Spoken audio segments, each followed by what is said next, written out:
Oh, third day. How are you guys holding up? Yeah, you guys ready to see a really cool, awesome visual novel? Yeah! Awesome. Well, my name is Simon. I'm here to moderate the Sky Studio Cyberpunk visual novel. And thank you guys for coming. Before we start the panel, I want to introduce our guest. Why don't I introduce guest? Mr. Will. Hey, I'm Will Novi. Hands up, Mr. Novi. I'm one of the composers here. Woo! I'm Mike Bearden. I am also a composer. Woohoo! I'm Jason Lester, also a composer. Woo! I'm not a composer. Just a quick note, Mike's AKA name is Death Toad. Yes, because I used to do a YouTube channel called Reckless Eating. Some of you may have heard it, may not. Well, they cannot find you now. All right, now, but before we get into the presentation, I want to make a quick announcement. During our Q&A, we're going to do a little raffle, so you guys might want to ask some questions because you're going to get some goodies. And the raffle is going to be a pretty interesting prize if you get it. We're giving away a box set. A box set. Yeah, a box set. But without further ado, let's start the presentation. So I'm Will Novi. I started Skyride Studios along with this gentleman, Luis, over here. And together we created a game company. And we started our first game a while back ago that didn't end up getting off the ground, and then we got into visual novels and started looking into them. And our background mostly comes from movies and television. Went to film school. That's where we actually met. So Yeah. we had a lot of the similar things that we wanted, similar stories that we wanted to do for ever since we were in school. And the format just kind of came out of exploring other options outside of just doing filmmaking stuff or just written things. So mostly we took a look at visual novels and we wanted to incorporate movie making aspects into it. And that's kind of what we ended up doing with our first one here. And so we will show you a trailer. A little teaser.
So obviously, as you can tell, our first visual novel was done using CG, not traditional 2D animation. By show of hands, anybody in here interested or have made a visual novel before? Nice. Okay. Very good. Very Great. good. Anybody interested in making one? There we go. Okay. Nice. So there's a lot of different visual novel engines out there. Sharano Builder, RenPy, but the one that we ended up using was Visual Novel Maker, which you can get on Steam. I think it's got a 50% sell right now. And so when we started it, Yeah. it was. You want to talk about The way it started. the way it started? The interesting thing is that it didn't actually even, this project as the Untitled, for us, Yeah. the reason that there's 3 composers, it's actually 1 composer is technically what it is, because it's like, we are making the soundtrack as a band. So. Right. So it started off with us, I wanted to create we wanted to create a soundtrack similar to Blade Runner, and we kind of were spitballing and going on with that. Yeah. And then we showed Will some of our concept songs, and then it kind of went into to what we have right now, Neon Time. Yeah. So it was interesting because it's like we initially were making a fictional soundtrack to a movie that didn't exist, like a cyberpunk movie that we were just imagining in our heads. Concept album. Is what we were going for. And then from that, when he took a listen, he was already interested in doing a cyberpunk visual novel as a project for Skyride Studios. And our experimental soundtrack ended up becoming the soundtrack for the project. So that was actually a really nice way to take it out. Worked out. Yes, it all works out. So I had a bit of catch up on them because they had already composed a couple songs. Yeah, for sure. This was not done the traditional way. No. Mostly the visual novel would come first, or whatever medium that would be, and then you bring in the songs and the footage and all The that. sound design and all that stuff. But we did it the other way. Like a lot of the times we found ourselves were while he was getting into trying to get the concept out, we would show him a new song that we came up with, and he would actually make scenes based on that. So it actually ended up going back and forth as he would bring us a piece of art that he just finished, and then we would get inspired by that to do it. So a big aspect of what we do comes from the visuals, obviously, and listening to the music. I found that it was really important for me to go on Google or DeviantArt or anything that had images on it to try to pull images of the look and the feel that I wanted the visual novel to have for the visual side of it. And so this is some of the images that I had pulled early on while listening to their music to kind of get inspired, and not only that, to try to figure out locations and different spots that the story could take place in while we created it from the ground up. So for us, using visual novels, because it's not a traditional movie script and you can branch off based on the choices that you can do, we had to come up with a way to express that and write it down so that I could then tell them what kind of scenes and things to make music to. So on the top right there under color references, you can kind of see how we broke down a flow graph chart of every aspect to the story of it. And so like in this one, as the choices change, you can flow with those choices and kind of write out the script as you go along with those scenes. And then off the blue is the scene over, let me see if I can put my mouse up. So can they see this? Yeah. Yeah. You can see the mouse? Yes. So the blue scene there is obviously the scene, and then the red is the finish on how much progress we had on that. Over on the right-hand side was the music and the sound design that we needed to add to it as the story keeps going down in a vertical aspect. So because I don't know how to draw, I really wish I did. And my background mostly comes from 3D animation a little bit, along with some other stuff. I decided to do 3D animation and then export it out as stills. So I used a program for 3D modeling called DAZ Studio. It's a free program that you can download. You can model and pose characters any way that you want. And then I would take their texture mapping on them, which is just like a folder that like has all their clothes and stuff on it, and I would retexture them in a way that I thought would fit for a cyberpunk theme to it. So the programs that I used mostly was 3ds Max for the 3D modeling, and then V-Ray to render out the images of the finalized visual novel. So this is a 3D modeled version of one of the scenes. It was a strip club, and we had a lot of textures, a lot of different lighting going on, a lot of different aspects to it, so that once we rendered it out, I think we had over almost 4 million polygons in this scene, and then once it was rendered like that. Quick question, Will. How long did it take you to render that one particular scene? It depends on the image. So depending on how complex they are, it could take anywhere from 2 hours to sometimes 2 days to render out an image. Wow. Yeah. So our first game that we tried to make was off of CryEngine 3, which was a very hard engine to try to make a game off of. This is a flow graph for coding off of CryEngine, just to give you an idea on how complicated it was. It was a web of a mess of an engine to work with. It looks like something from A Beautiful Mind. If you think about it, I mean, you guys are crazy for trying to use that. Yeah, it was pretty rough. So in Visual Novel Maker, they make it very simple and straightforward. It's all color coded. It's all from top down kind of coding, and you drag the assets over into the area The red area is the coding area. The part above is your live preview of what you've created. Off to the top left there is the menu settings and the chapters that you can create, and then the commands and stuff you can all type through. It's also like with Visual Novel Maker actually was really easy where I myself don't know anything about programming or anything like that, and we were able to start making something within minutes Yeah, actually. and well, thank God for YouTube, because a lot of those tutorials on YouTube, I tell you, Yeah, I know. they'll teach you anything. No, they're really wrong. It was actually, the thing is that also going from CryEngine to this, as you can see, is two totally different beasts. You're doing it from, that's child's play compared to CryEngine for sure, so. Advantages and disadvantages to using regular So- game engines versus Visual Yeah. Novel Maker for sure. Yeah, there's some more limitations, we'll get into that. It's very novice friendly. Very much so, yeah. So if you're new to coding and you're like, I don't know coding at all, that's me exactly. I tried to take a class and I had to drop out after a week because I couldn't stick with it at all. So if I can figure out the coding for this, and there's a lot of, what's really nice is because it's off of Steam, there's a lot of user support to it. So there's a lot of general questions and stuff that people can ask. And you Yeah, can, real great community. yeah, Yeah, it's a totally. really good community. So highly recommend that.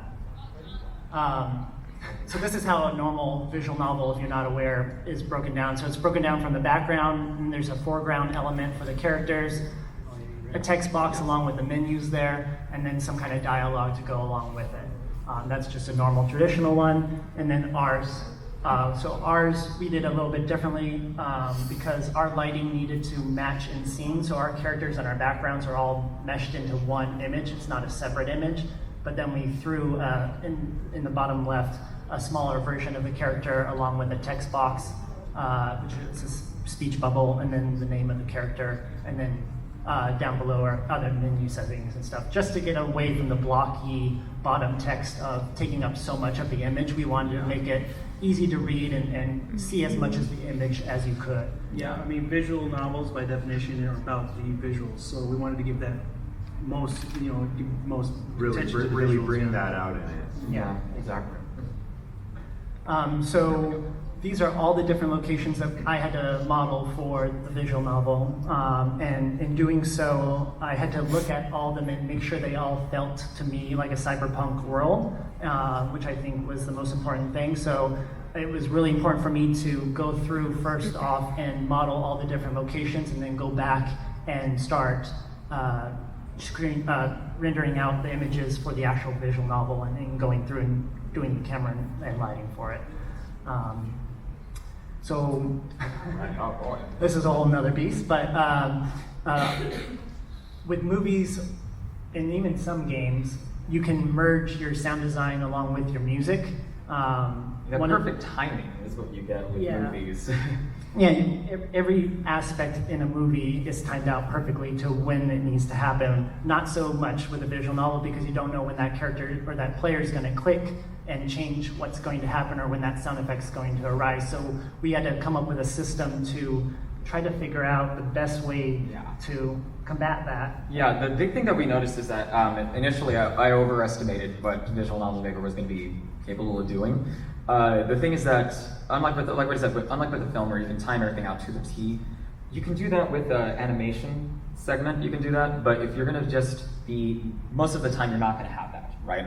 So what we ended up doing is breaking it off into key sounds instead. You don't do sound design for the whole thing like I would personally like to do, but you do it with the key signs. So we broke it up into 3 different parts. We have our music, of course, which is the sound, that's the stuff that we come up with for the songs.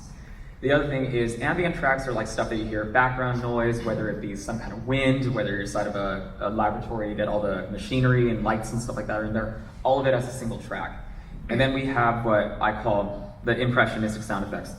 This is where key sound effects to a scene is happening. Like say there is like for battle scenes, like it'd be nice to be able to get every single cling and clang and everything like in the perfect sequence, but since we don't know what the player is going to end up doing in that scene, we have to kind of guess what an overall sound would go for that.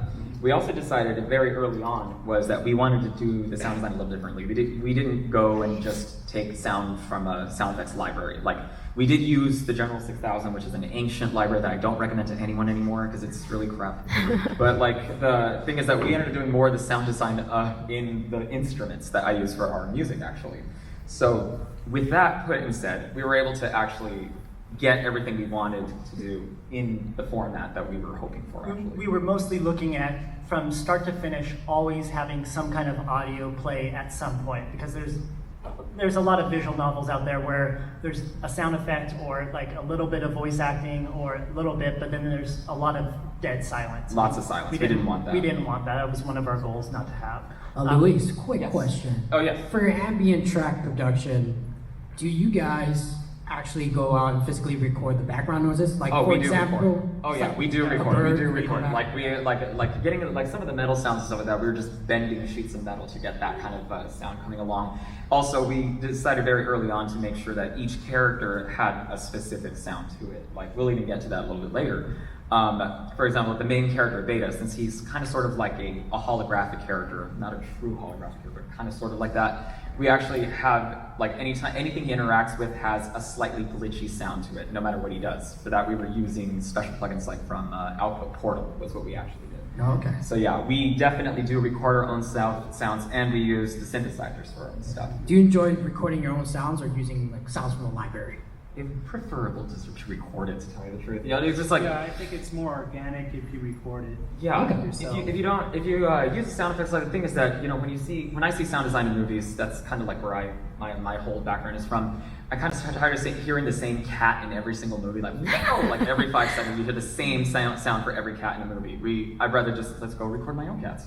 Yeah, well, and sound libraries are great though for time crunches and whatnot. For time crunches, yes. So if you really can't find that in the real world, I'd say yeah. Well, footsteps especially. Anybody who really knows anything, anybody with experience, that's my worst enemy. I hate doing footstep sounds, especially because you have to do every single thing, use all the different rule sets they give you.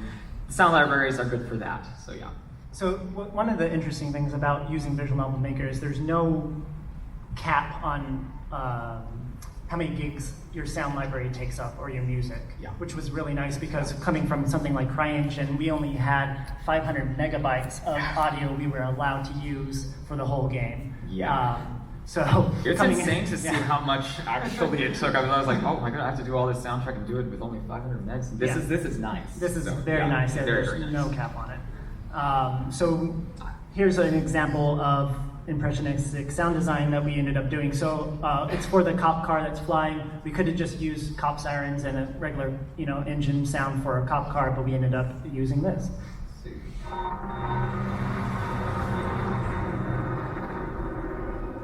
Can you turn it up a little? So right there, what the goal behind doing that was easily identify. A lot of people can identify like a helicopter as something, a sound that's very familiar for flying. We didn't want to use a regular sound of a car because of the fact that we really don't want to have the sound of a combustion engine at that point. But what we ended up doing is I used the contact libraries from the native instruments, and it was a plugin called Cyborg. And what we did is we mixed up some sound design of a very helicopter-like sound, but used a bass instrument and just modulated the hell out of it. So that's what we did to do that, just to be able to get some sort of impression that it sounds like something that would be aerial, and it's not necessarily something that is. So you just make it up. You don't have to make your sounds sound exactly like what they are. I'll play it again for you guys.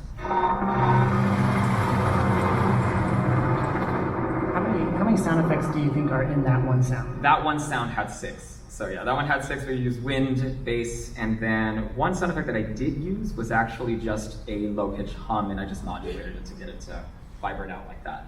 So just enough so that everything just had a very, very created sound for it, not just a sound effects library thing. So now on to the music. Okay, yeah, now that this is our part. We only had 3 composers to talk about it. Yes. Oh boy, okay. So, when we started the whole idea, actually, so I guess we can both talk about Yeah, this. we already touched a little bit about this earlier, but yes, when we first started, we wanted to do like a concept art or concept album based on like Blade Runner, that type of kind vibe. of a very like evangelist kind of a like sound. noir kind of like sound Yeah. as well. And like I said, it kind of just tumbled from there. Yeah, it really did. It's like from there when we started working it out, we had just finished up trying to, one of our regular songs that we were just performing and getting some just experimental things going on.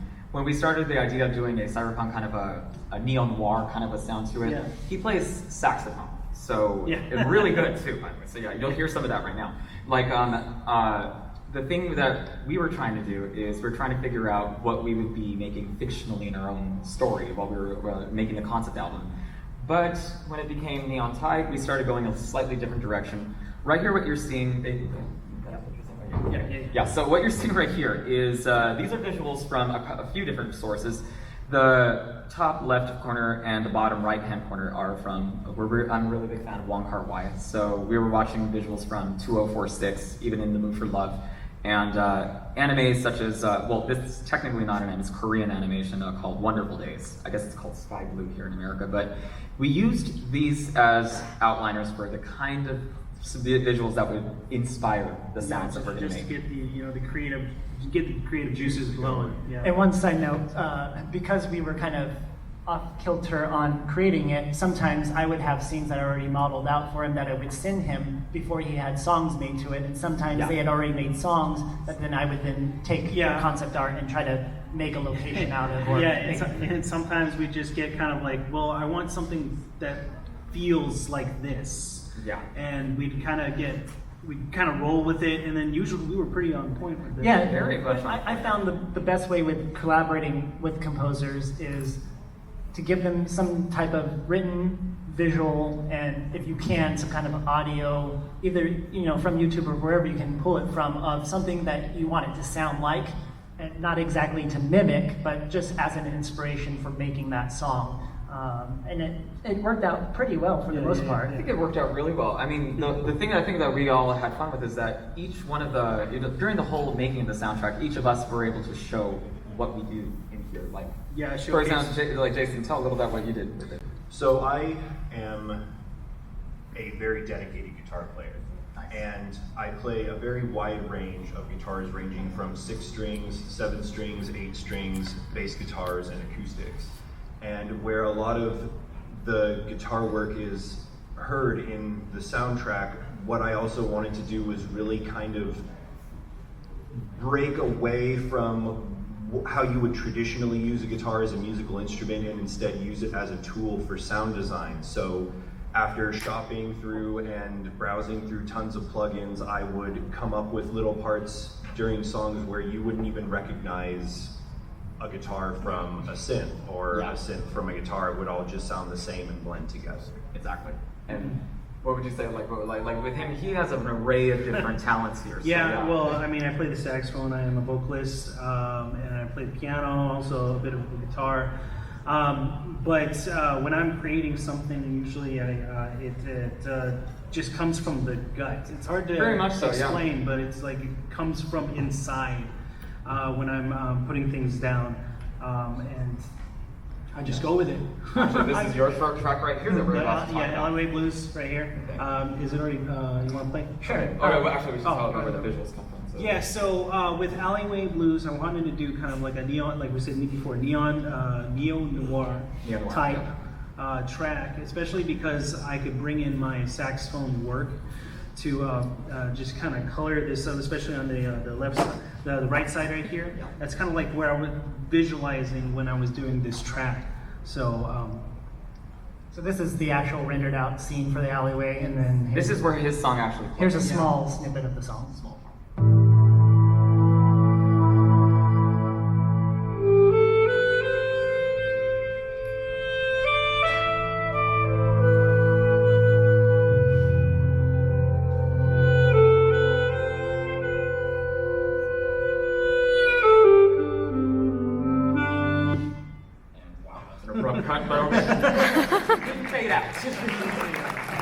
What's really nice is when you work with people that know what they're doing and love what they do, it's really nice to collaborate with them. You don't have to give them a lot of information. They get the hint. You talk about your inspirations, you talk about things that you both like, and let them run with it, and then they bring you back stuff like that, and it's really nice to. Well, thank you. I think the three of us really focus a lot on immersion within music, very deep immersion, rather than just writing songs. We want the music to help pull you into the story and become become a part of it. Yeah, make you feel the scene more with the Right. rhythm. Hey Mike, how long did, to produce that track, how many takes did you have to do in order to like, all right, this is the one I want?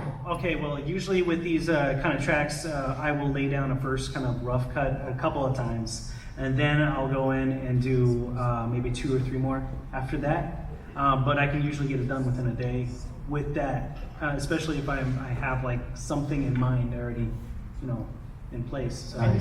They'll usually send me a rough draft of what they're starting to create and say, is this in the right direction? Should I continue on with this, or should we just save it for like another time? And we have multiple songs that we have not used, but A lot. Yeah. So. Yeah, actually, the one thing that was interesting about this song, Alleyway Blues, is that what you're seeing right here, that thing right there, looks like it's from Minority Report. Like that thing right there it's a plugin called BT Phobos. It's what they call, I'm pretty sure it's a made-up name, but polyconvolution plugin. But like, all it really means is it has a lot of control over every single tiny aspect of every sound. So what happened is, this wasn't originally going to be a song that I took part in because I really liked what you did. Yeah. And what had happened is, we had one single instrument that we just kept having problems with. It would not transfer over. We had no clue why it wouldn't transfer over. It wasn't the version or anything like that. It just wouldn't Just a happen. glitch. And sometimes that happens. So you have to come up with something else, a new solution for that song. And exactly. And that's where I came in. I was like, Phobos. let me see what I can do with Phobos, because I really like what he had done. But the thing is that it very much changed the tone of the song as well. It actually came out better, I would say. Yeah. Because it kind of gave it more of a sci-fi sound, whereas before it was much more jazzy, but that's what we want is jazzy. Yeah, so don't be afraid to make mistakes when it comes to these things. Mistakes are wonderful. Yeah, actually. mistakes, you can learn a lot from doing it. Also, I want to add, there's a ton of composers out there looking to work on video games. Yeah. It's kind of like their number one thing that they want to do mostly. If they don't want to do movies, it's video games. So in a lot of visual novels, sometimes you'll hear royalty-free music, and I would recommend going out and searching for a composer, because even if you can't pay them directly, you can work out some kind of deal either on the back end or favor-wise to make a project come together. Definitely reach out. The composers most of the time just want to get their stuff heard, and they want to be a part of a good project, So now this is another song right here. Now the one that's called Bad Blood. This is actually for an action scene. For the inspiration that I was getting is, of course, these scenes right here are obviously from Blade Runner. I wasn't composing music that sounds like the movie Blade Runner, but I was thinking about a high-intensity action scene taking place in a place like this. So what I came up with was this for an action cue that we have in the earlier part of the game. And go ahead and show a little bit.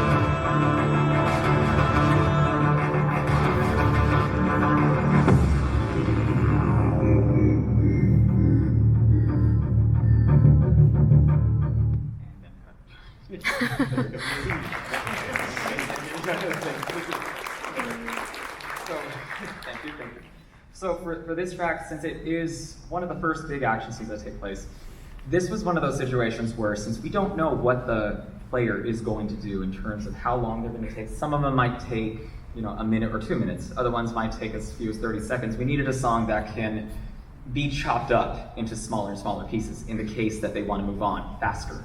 So with this one, actually I had another one of those interesting glitch stories where my computer actually did not bounce this song out at all until roughly 2 weeks ago when I got my new computer. Suddenly it opened up. So this is a song that almost didn't even appear on the soundtrack. Now it's back to where it should have been, but that's kind of what happens when you overload stuff. You definitely don't get too excited with stuff, I guess you could say. Yeah. Too many plugins and too many things. Definitely know what your limits of your system is when you're working with this kind of stuff. Definitely, because they could go far.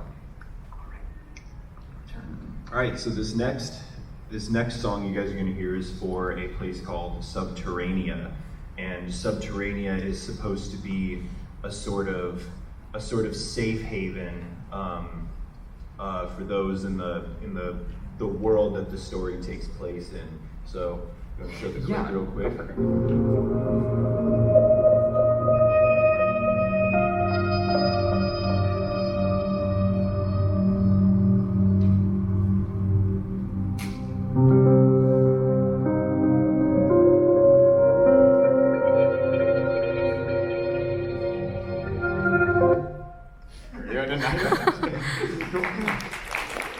What a lot of people won't be able to hear is that that's actually a guitar. Yeah, a lot of the whatever is not in there, whatever's not piano in there is actually done on the guitar using using a plugin called Trans Europe in Guitar Pro.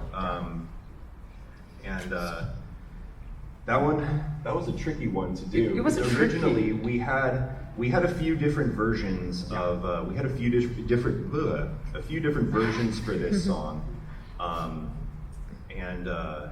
The first one was really dark. Yeah, the first one was very dark, and we wanted to kind of convey this feeling that though Subterranean is supposed to be a sort of safe haven, there is still a lot of dark tension going on, that things are still not okay. It's just kind of a temporary safety for the time. And it's the only song in the actual soundtrack that actually does have something that sounds like a piano. So Right. it's like what we were trying to do with that one also is to make a song that where the sound design and the song itself, you really couldn't separate the two because they sound, the ambience is so embedded into the actual music that it doesn't, you don't really separate it at that point. Right. Something interesting that I also found out while doing this project, and a little bit before as well, was how important sound design really is to making any project that has visuals to it, because once you see the visual and you're like, okay, that's what it is, but once you add music and sound design to it, it changes completely the feeling of it, and then you start to, I don't know, what would you say, like get into a rhythm of? I would say that it actually is more, well, once again, it goes to immersion, right? It's just like, immersion. I think that when you, like a lot of visual novels that I've played, recent ones, especially independent ones, not to knock anybody because we're beginners ourselves, it's just like using sound design really does up the ante in terms of just the production value. It sounds like it's a bigger budget project than it actually is, so to speak, you know? Mm-hmm. And also, it just like, it also covers up to, like say you don't have a whole lot of music, you can use your sound design portions instead to still keep some sort of stimulus, you know, stimulating the sounds going on throughout the whole thing, so it doesn't seem boring. You don't just watch a screen with silence, you know. And right here, what you can see is that's on the right here? Yeah, on the left, that is Guitar Rig Pro. That is the setting that we use. As you can see, it's a stack load of a whole bunch of different things that he used for his guitar. And it ended up sounding much more digital, like almost like a glitchy effect to it. Right, because basically what you had in that one is there were two low frequency output meters that would kind of toggle back and forth, and the more to the right it would go, the more the volume would swell up. The more to the left it would go from center, the more the volume would swell down. So as it's coming towards the center, you really have so much time to kind of put in what it is that you want to put in before it comes back down and silences again. But then a lot of the other mounts that were on that particular plugin are the ones that kind of create that sort of glitchy, staticky, stuttery tremolo effect to it. Yeah, that was very. The only other note I have on that is that we were so experimental on that track that like after we even kind of said like we wouldn't be able to perform that song live because we don't really remember what we even did. We were literally just messing around with stuff and it just kind of happened. It sounded really good, but I didn't even look at the keyboard when I was doing the keys actually. I really didn't. So yeah. Will, Jason, Mike, and Jason. Oh, wait, that's the wrong name. Jason, yep. All you guys, this question's for you. I noticed that in your concept art, a lot of them are inspirations from like Blade Runner, and particular one right here is Ghost in the Shell. What other animes that you could think of at the moment when you were coming up with this concept art? Oh, let's see, actually. Trigun. Yeah, there we go. Yeah, actually, quite a bit of that, so it's true. Parts of Cowboy Bebop soundtrack specifically, like I absolutely love the Yoko Kanno's work, so I know that we did definitely talk about that one a lot. Yeah.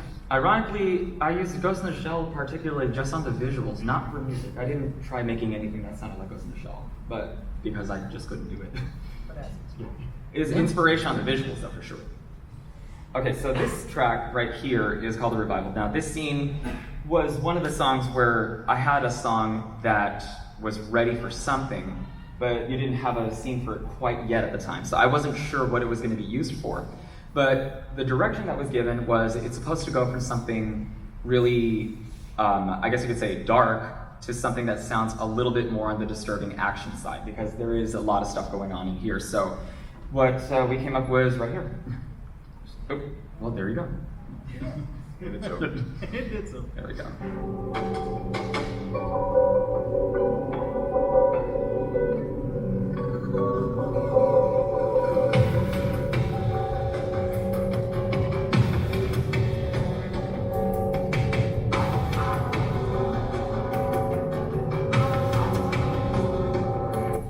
All right, there we go. Now this little piece here. Thank you. Now, this piece right here, we mostly, for the sounds that I was thinking, when you said you wanted to go from dark to something sci-fi action-y, I was literally playing Silent Hill 2, and all of us are very big fans of Akira Yamaoka, so I was like, okay, well, I'm gonna go ahead and get the dark kind of atmospheres that you would hear in that kind of a game, but start intertwining it with the action kind of cues that we're kind of known for doing at this point. So in doing that, I made use of these two things right here. Stutter Edit, which is what you hear, those little glitchy sounds that are cutting back and forth all over the place. This plugin makes it much easier to take control over that. And this other one over here, which I really promote for anybody who's doing any kind of sci-fi anything, in Contact, this one on the right is called Box of Tricks. And you can almost make an entire project just using that, to tell you the truth. Every time I go to his house to do an editing session for music or sound design, I have no idea anything that they're doing, but I'm always blown away by the quality and everything that they're doing. Well, thanks. He's always got some kind of new plugin, so. Yeah, I waste a lot of money on plugins, but that's my thing. Oh, there we go. Oh, and then Simulife. Hey guys, before we continue, I just want to give a little reminder that we're going to have a Q&A pretty soon. And remember, we are going to do a raffle as well. And about the first 20 people who ask questions, we're going to give out some goodies, like we have some Pockies. We have some Pockies and stickers and stuff. Yeah, I bet you guys are hungry from waiting in line, right? You want some Thank you guys for being here, by the way. Thank you. Thank you so much. Okay, So Simulife, they were looking for specifically a theme to the corporation Simulife. Which is this big company that created all the robots inside of the story. And so I was racking my brain trying to figure out what I should do, and actually Alien Covenant and Prometheus as well. I drew some inspiration from the theme song, especially the one you hear it when it's in space. I wanted this kind of like airy type of song. So yeah. It was also, this was during the time where I was burnt out. I couldn't figure out what to do, so and he ended up taking over, and I was able to. Yeah, and I also think like the Umbrella Corporation was another inspiration. I was trying to think like who these people would be like. So.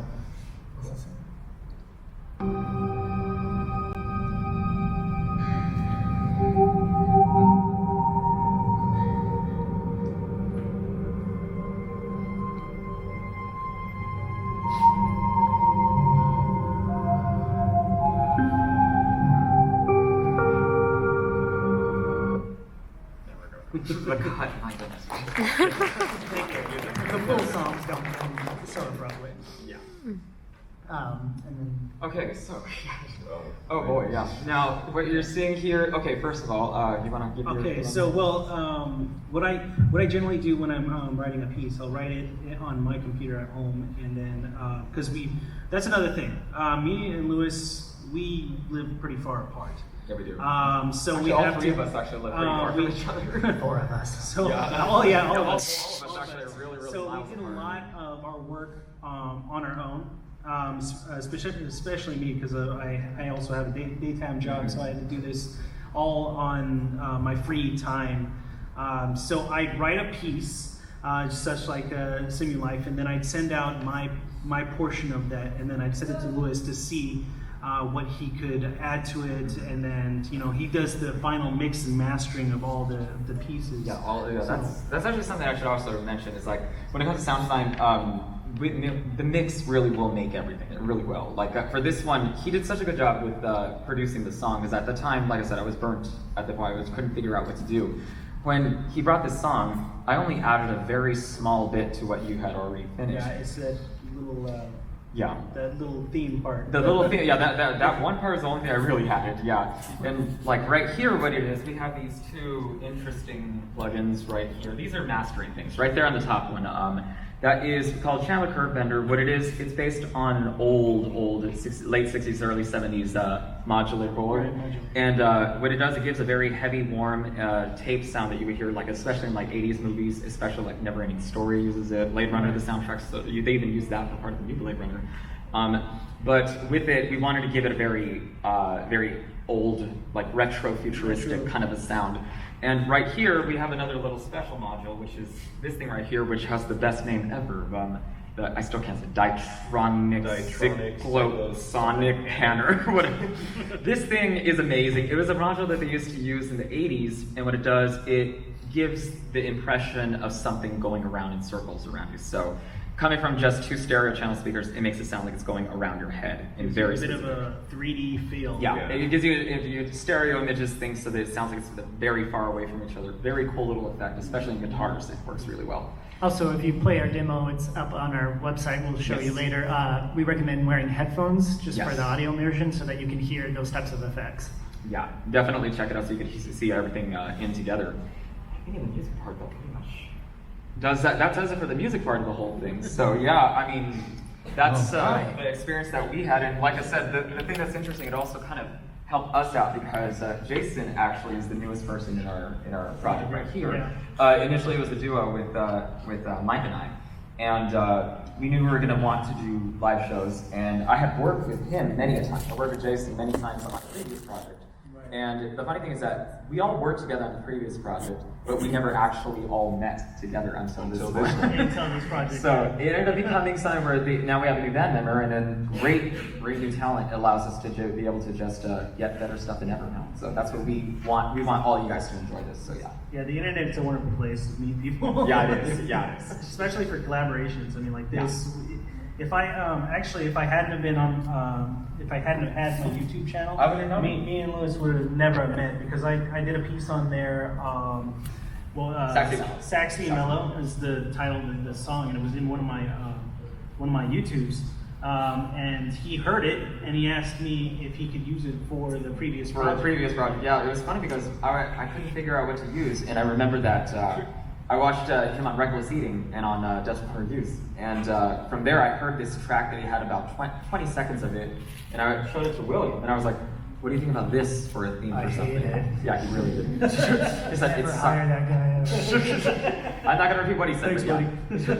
But overall, like from that, I ended up emailing him. Him and I ended up becoming friends, and then it's just interesting to see that the way that everything just fell into place is really amazing. Yeah, we sync very well when it comes to music. It really does. It really does. Just like find the collaboration out there. Don't let distance or anything like that keep you away from trying to do. Like, you want to make a visual novel, just make a visual novel and do it. Do it. Reach out to composers if you wish. They want to get their stuff heard. I'm pretty sure you guys want original music and stuff. So awesome, guys. Well, I got a little information about the Boxset giveaway. The game comes out in August, and you can find it on Steam. Once the game is